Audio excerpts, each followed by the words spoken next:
Oh, hey, Globy. You're probably wondering why I'm wearing all these streamers. Well, I want to find out how aerodynamic I am. Turn on the fan, Charlie. See, aerodynamics is the study of how efficiently air flows around an object, like an airplane or a car or, well, me. All right, Charlie, that's enough. Turn it off. Turn it off. One of the best ways for scientists to study airflow around objects is in a wind tunnel. A wind tunnel is an enclosed space where the airflow over an object can be carefully controlled and studied. There are 4 types of wind tunnels: subsonic, transonic, supersonic, and hypersonic. The NASA Langley Research Center has all of these types of tunnels and is one of the most extensive wind tunnel facilities in the world. Each type of wind tunnel is used to study an object at a different wind speed.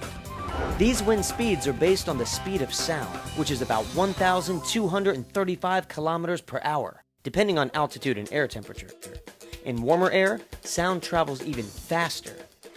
So the speed of sound is how fast sound waves travel through the air. For example, if I were standing in a field and I saw a lightning bolt 1.6 kilometers away, it would take 5 seconds from the time I saw the flash to hear the thunder. The thunder is traveling at the speed of sound, or Mach 1. What? I was just tying my shoe. Wind tunnels measure airflow, or how fast the air is moving, using the same scale used for the speed of sound. Subsonic wind tunnels are used to study the airflow around objects that are slower than the speed of sound, like cars and commercial jets. Transonic wind tunnels are used to study aircraft that can fly around the speed of sound. Supersonic and hypersonic tunnels are used to study flight beyond the speed of sound. In fact, hypersonic wind tunnels can study flight up to 7 times the speed of sound. But how do the engineers at NASA get a plane to move that fast in an enclosed area? They don't. The object they're testing stays still, and the air moves instead. We use wind tunnels to provide information on the aerodynamics of various types of vehicles. We can do that in a safe way, very controlled conditions in the wind tunnel. We don't have to build a full-size airplane and risk a pilot's life. We always test new configurations in a wind tunnel first, make sure they're safe, understand their characteristics, and then we move on to building a full-size airplane. So different types of wind tunnels are used to test different effects wind has on aircrafts flying through the air. For example, the NASA Langley 14 by 22 foot subsonic tunnel is used to test certain objects that travel at less than Mach 1, or less than the speed of sound. The 14 by 22 is mainly designed to test low-speed performance of aircrafts. Low-speed testing is important to airplanes in that it's very important to safely take off and land. We consider takeoff and landing the most important part of a flight, because if you don't take off and land safely, the rest of the flight doesn't mean anything. On the other hand, we also test other things besides aircraft in our facility. We test structures to see how wind flows around it, anywhere from large buildings to radar structures.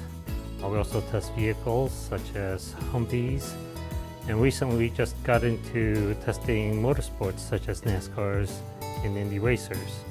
And we also tested parachutes as well as a wheelchair in 1979. The NASA National Transonic Facility uses nitrogen gas to study the flow over wing sections in other models. Because this wind tunnel is transonic, it's used to test objects that are meant to fly at speeds around Mach 1. Just as sound moves faster in warmer air, warmer temperatures in the wind tunnel make the air move faster. The Langley 8-foot-high temperature tunnel is a hypersonic tunnel that uses superheated gas to simulate speeds up to Mach 7. That's 7 times the speed of sound. NASA even has a wind tunnel that's built just to study how airflow affects aircraft that are spinning out of control. Whoa, that makes Globy and me dizzy. Hold on, Globy.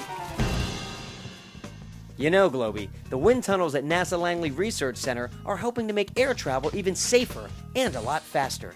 And you won't believe some of the other things that are tested in NASA's wind tunnels. Cars and boats, and even the material for Olympic swimsuits.